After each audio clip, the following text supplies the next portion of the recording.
Hi, hello, வணக்கம். எல்லோரும் எப்படி இருக்கீங்க? நல்லா இருக்கீங்களா? நம்ம ரீட்டெயில் ஷாப் ஓப்பன் பண்ணதுக்கப்புறம் பார்த்தீங்கன்னா, ஹோல்சேல் ப்ரைஸில் ரீட்டெயிலுக்கும் எல்லா பொருட்களையும் சேல் பண்ணுறோம். அதோட நிறைய ஆஃபர், ஸ்கீம் இந்த மாதிரிலாம் நிறைய போட்டிருக்கோம். கண்டிப்பாக எல்லாருக்கும் யூஸ்ஃபுல்லாக இருந்திருக்கும்னு நம்புகிறோம்.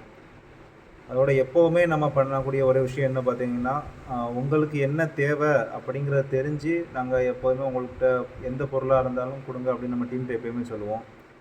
நான் குறிப்பிட்ட இப்போ ஒரு சில நாட்களில் ஒரு விஷயத்த நோட் பண்ணேன்.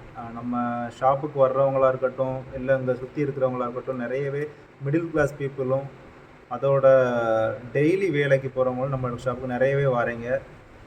ரேட்டு கம்மியாக பொருள் கிடைக்குமான்னு பார்க்குறீங்க. ரேட்டு கம்மியாகவே நம்ம கொடுத்துக்கிட்டும் இருக்கோம். அதோட ஒரு சில பொருட்கள் ரேட்டு கூடின பொருட்களையும் பார்த்துட்டு உங்களால் வாங்க முடியாமல் ஒரு சில விஷயங்கள் ஆகுது. அதுக்கு இஎம்ஐ கேட்குறீங்க. இஎம்ஐ நம்ம போட்டு கொடுத்துக்கிட்டு இருக்கோம். ஒரு சிலவங்களுக்கு இஎம்ஐ அப்ளை ஆக மாட்டேங்குது. ஏதாவது ஒரு ப்ராப்ளம். இதுக்கு முன்னாடி இஎம்ஐ போட்டிருப்பாங்க, ஆனால் கட்டி பகுதி கட்டாமல் விட்டுருப்பாங்க. இல்லை இஎம்ஐயில் அவங்களுக்கு அவைலபிள் இருக்காது, ஏஜ் அவைலபிள் இருக்காது. இந்த மாதிரி நிறைய இஷ்யூ இருக்குது. அது மட்டும் இல்லாமல் சிலவங்களுக்கு இஎம்ஐ கால்குலேட் பண்ணி பார்க்கும்போது டாக்குமெண்ட் சார்ஜ், அப்புறம் இன்ட்ரெஸ்ட்டு, இந்த மாதிரி ஒரு சில அமௌண்ட் எக்ஸ்ட்ராவாக வருது.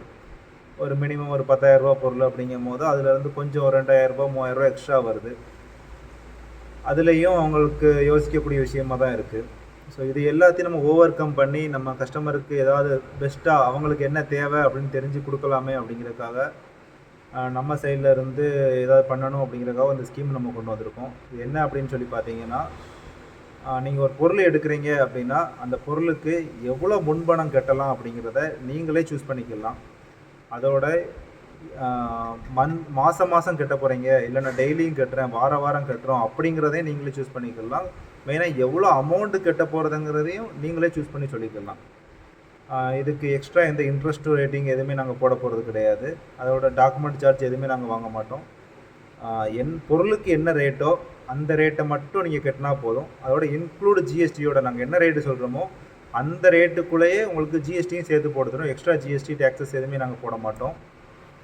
இது எப்படி யூஸ் ஆகும், எப்படி இது ரன் ஆகும் அப்படிங்கிறத உங்களுக்கு எக்ஸ்பிளைன் பண்ணி சொல்கிறணும் அப்படிங்கிறதுக்காக தான் அந்த வீடியோவே நம்ம மெயினாக அப்லோட் பண்ணுறோம். அந்த வகையில் பார்த்தீங்க அப்படின்னா, இப்போ நீங்கள் ஒரு பொருள் 10,000 ஒரு பொருள் நீங்கள் வாங்குறீங்க அப்படின்னு சொல்லி வச்சுக்கலாம். அந்த பொருளுக்கான ரேட்டு 10,000 இருக்குது அப்படிங்கும்போது, இன்றைக்கி ஒரு பொருள் 10,000 இருக்குது அப்படின்னா, இப்போ உங்களுக்கே தெரியும் எலக்ட்ரானிக்ஸ் பொருள் நாளுக்கு நாள் ரேட்டு மாறி சேஞ்ச் ஆகி போய்கிட்டே தான் இருக்குது. அப்படிங்கும்போது இன்றைக்கி ஒரு பொருள் 10,000 நீங்கள் பில் போடுறீங்க அப்படின்னா, ஒரு 3 மாதமோ 2 மாதமோ கழித்து பார்த்தீங்கன்னா அதே பொருளுக்கு 12,000 13,000 அப்படி ரேட் இன்க்ரீஸ் ஆகிக்கிட்டே போகும். அப்படி இருக்கும்போது ஒரு கஸ்டமர் இன்றைக்கி எங்கிட்ட கேட்டுட்டு போகிறாங்க, இந்த பொருளோட ரேட் என்ன அப்படின்னு சொல்லி கேட்குறாங்க. நம்ம 10,000 இல்லை 12,000 அப்படிங்கிற ரேட்டை சொல்கிறோம். ஒரு 2 மாதம் 3 மாதம் அவங்க துட்டு சேர்த்து வச்சுட்டு அதே பொருளை அதே 10,000 12,000 கேட்கும் போது நம்மளால் கொடுக்க முடியலை. என்ன காரணம் அப்படின்னு சொல்லி கேட்டிங்கன்னா, நம்ம வாங்குகிற இடத்துலையுமே அதோட ரேட் இன்க்ரீஸ் ஆகிடுது. அப்படிங்கும்போது நம்ம எப்படி அதை சேல் பண்ண நம்மளால் முடியலை, அந்த கஸ்டமருக்கு கொடுக்க முடியலை. அப்படிங்கும்போது இதுக்கு என்ன பண்ணலாம் அப்படின்னு யோசிச்சப்போ தான், இன்றைக்கி உங்களுக்கு ஒரு பொருள் தேவைப்படுது அப்படின்னு சொல்லி பார்க்க வரீங்க, ஆனால் உங்கள்கிட்ட கையில் போதுமான அளவு பணம் இல்லை அப்படின்னு தோணுச்சுன்னா ஒன்றும் ப்ராப்ளம் கிடையாது. உங்கள் கையில் மினிமம் 200 ரூபீஸ்க்கு மேலே ஒரு சின்ன அட்வான்ஸ் டோக்கன் மாதிரி போட்டுட்டு நீங்கள் பில் பண்ணிக்கிடலாம். எனக்கு இந்த பொருள் வேணும்ப்பா, இந்த ஃப்ரிட்ஜ் வேணும், இந்த டிவி வேணும் அப்படிங்கிற மாதிரி நீங்கள் பில் பண்ணிக்கிடலாம். நீங்கள் அந்த அமௌண்ட்டை டெய்லி ஒரு 200 ரூபாயோ, இல்லைனா டெய்லி ஒரு 100 ரூபாயோ, இல்லை வாரம் ஒரு 1000 ரூபாயோ இந்த மாதிரி கட்டி ஒரு 5 மாதம் நீங்கள் கட்டுறீங்கன்னு வச்சுக்கலாம். ஆவரேஜாக 5 மாதம் கட்டுறீங்க அப்படின்னா 5 மாதம் கட்டி முடிச்சுட்டு அந்த பொருள் நீங்கள் வாங்கிக்கிடலாம்.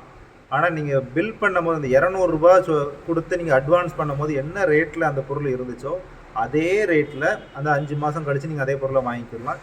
எந்த ஒரு ரேட்டையும் நாங்கள் இன்க்ரீஸ் பண்ண மாட்டோம். முதல்ல என்ன ரேட்டு சொன்னோமோ அதே ரேட்டு தான் அப்படியே இருக்கும். உங்களுக்கு டெலிவரியை முதல்ல நாங்கள் ஃப்ரீயாகவே பண்ணி கொடுத்துருவோம். இது மட்டும் இல்லாமல் பார்த்தீங்கன்னா, இப்போ ஒரு 10,000 பொருள் நீங்கள் எடுக்கிறீங்கன்னு நாங்கள் வச்சுக்கிட்டோம். அதில் ஒரு 5,000 கட்டிட்டீங்க, இல்லை 6,000 கட்டுறீங்க. கட்டிக்கிட்டு இருக்கும் போதே வீட்டில் ஒரு ஃப்ரிட்ஜோ, ஒரு சின்ன சின்ன பொருட்கள் ஒரு 2,500 3,000 காஸ்ட் உள்ள ஏதோ ஒரு பொருள் வேஸ்டேஜ் ஆகிடுச்சு அப்படிங்கும்போது புது பொருள் வாங்கணும் அப்படின்னு ஆசைப்பட்றீங்க அப்படின்னா ஒன்றும் ப்ராப்ளம் கிடையாது. நீங்கள் கெட்டின அமௌண்ட்டுக்குள்ளே உள்ள ஏதாவது ஒரு பொருள் உங்களுக்கு தேவைப்படுற பொருள் இருந்தாலும் நீங்கள் அந்த பொருளை அன்னைய ரேட்டுக்கு அப்படியே வாங்கிக்கலாம். ஆனால் நீங்கள் பழைய பில் பண்ணது அப்படியே தான் இருக்கும். அதில் எந்த ஒரு சேஞ்சஸுமே நாங்கள் பண்ண மாட்டோம்.